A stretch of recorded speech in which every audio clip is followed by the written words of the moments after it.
Shalom saudara-saudaraku yang dikasihi oleh Tuhan.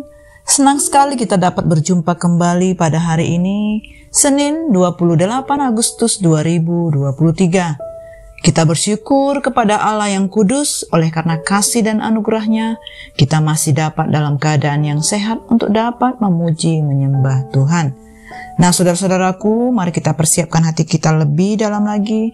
Kita akan mendengar kebenaran firman Tuhan dan kita akan memulai dengan doa. Mari kita satukan hati kita.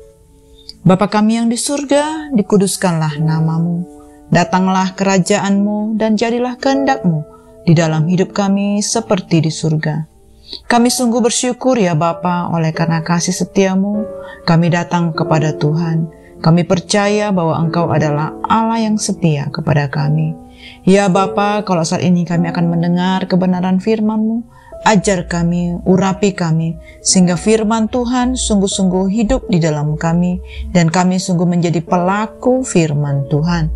Terima kasih Bapa, kami siapkan hati kami, ajar kami semua, sehingga kami boleh semakin sungguh-sungguh hidup dalam Engkau.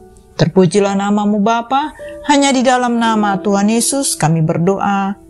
Amin.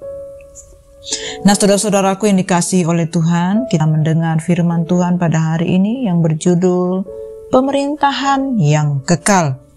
Kita boleh mendengar firman Tuhan yang tertulis di dalam Daniel 7 ayat 21 sampai dengan 27. Saudara-saudaraku, saya mengajak kita untuk dapat membaca Alkitab bersama-sama. Saya akan membacakannya bagi kita semua. Daniel 7 ayat 21 sampai dengan 27. Dan aku melihat tanduk itu berperang melawan orang-orang kudus dan mengalahkan mereka, sampai yang lanjut usianya itu datang dan keadilan diberikan kepada orang-orang kudus milik yang maha tinggi, dan waktunya datang orang-orang kudus itu memegang pemerintahan. Maka demikianlah katanya, binatang yang keempat itu ialah kerajaan yang keempat yang akan ada di bumi, yang akan berbeda dengan segala kerajaan dan akan menelan seluruh bumi, menginjak-injaknya dan meremukkannya. Ke-10 tanduk itu ialah ke-10 raja yang muncul dari kerajaan itu. Sesudah mereka akan muncul seorang raja, dan dia berbeda dengan raja-raja yang dahulu dan akan merendahkan 3 raja.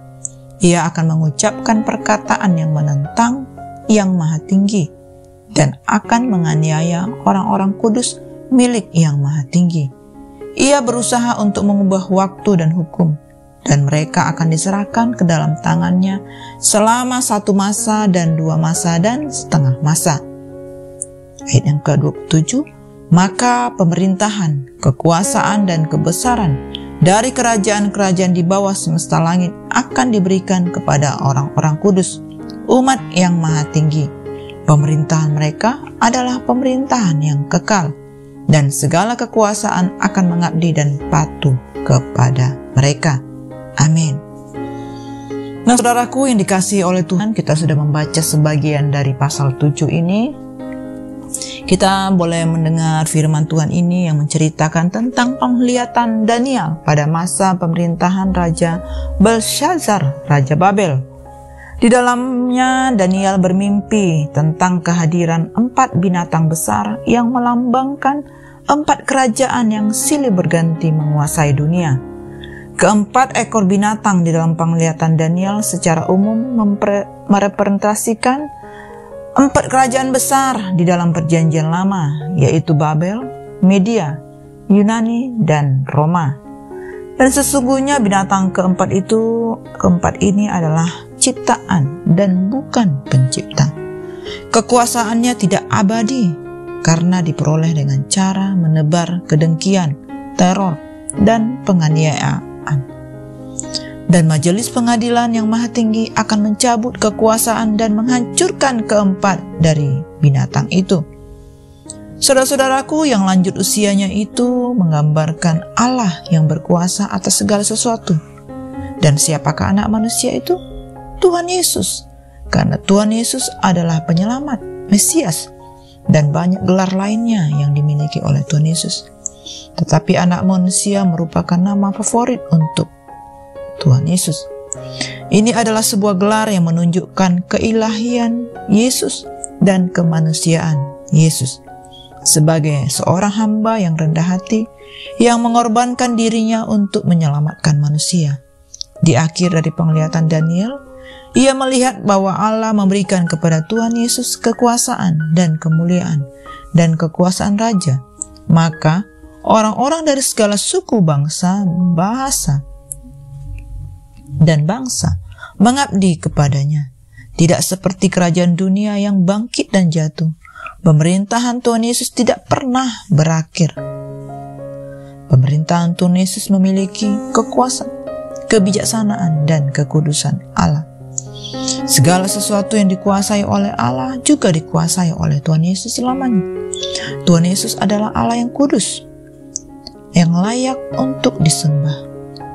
Pemerintahan adalah pemerintahan yang kekal, dan semua di dalam penglihatan Daniel ini terpatri di dalam dirinya bahwa setiap apa yang dilihatnya terdapat pengajaran, teladan iman, dan janji Tuhan dalam hidupnya. Saudara-saudaraku, hidup ini singkat. Oleh karena itu, mari kita manfaatkan waktu yang ada untuk senantiasa melakukan hal-hal yang baik di dalam hidup ini dan memperbaiki diri secara terus-menerus, sehingga kita boleh memiliki sikap yang baik, sifat yang terbaik, sehingga kita dapat senantiasa bertobat dan tidak menunda waktu untuk bertobat. Sebab kematian datang dengan tidak pakai aba-aba ataupun pemberitahuan. Saudara-saudaraku, penderitaan, kekacauan, dan pergumulan berat yang ada di dunia ini seringkali membuat kita berubah, dan berbagai tindakan intoleran, kekerasan, penolakan, penganiayaan, dan sikap daripada manusiawi yang dialami di dalam kehidupan ini yang boleh membuat umat manusia semakin memiliki ketidakberdayaan. Saudara-saudaraku, di dalam keadaan seperti inilah kita sebagai umat Allah diajar untuk berserah diri, berjuang bersama dengan Allah di dalam kesalehan dan keteladanan. Dan di dalam sejarah yang sudah mencatat bahwa pemerintahan Allah sajalah yang kekal, yang tidak bisa digantikan oleh kuasa dari dunia ini. Dunia selalu mengalami perubahan dan menuju kepada kehancuran. Hanya Allah saja yang kekal dan tidak berubah. Dan setiap orang yang percaya kepada Kristus Yesus tidak akan mengalami kebinasaan yang kekal, tetapi akan mengalami kehidupan yang kekal. Amin. Demikianlah saudara-saudaraku renungan firman Tuhan yang dapat kita dengar pagi ini. Mari kita semakin mengintrospeksi diri, kita evaluasi hidup kita. Biarlah kita semakin berkenan di hadapan Tuhan dan kita memperhatikan setiap firman Tuhan. Mari saudara-saudaraku, kita satukan hati dan kita tutup di dalam doa. Kami sungguh bersyukur ya Bapa, kalau hari ini kami boleh datang kepadamu. Kami rindu terus menjadi pelaku firman Tuhan. Ajar kami ya Bapa, ampuni kami atas setiap perilaku kami yang tidak berkenan di hadapan-Mu. Kami rindu kami boleh bersama-sama di dalam pemerintahan Allah yang kekal. Kami percaya kepada Tuhan Yesus sebagai Sang Pencipta, Sang Pemilik kehidupan, dan Allah Raja kami yang kekal. Ini hidup kami ya Tuhan, kami persembahkan kepadamu. Berkati aktivitas kami sepanjang hari ini. Engkau bersama-sama dengan kami. Hanya di dalam nama Tuhan Yesus kami berdoa dan kami mengucap syukur. Haleluya. Amin. Semangat pagi, semangat berkarya dalam Kristus. Tuhan Yesus memberkati.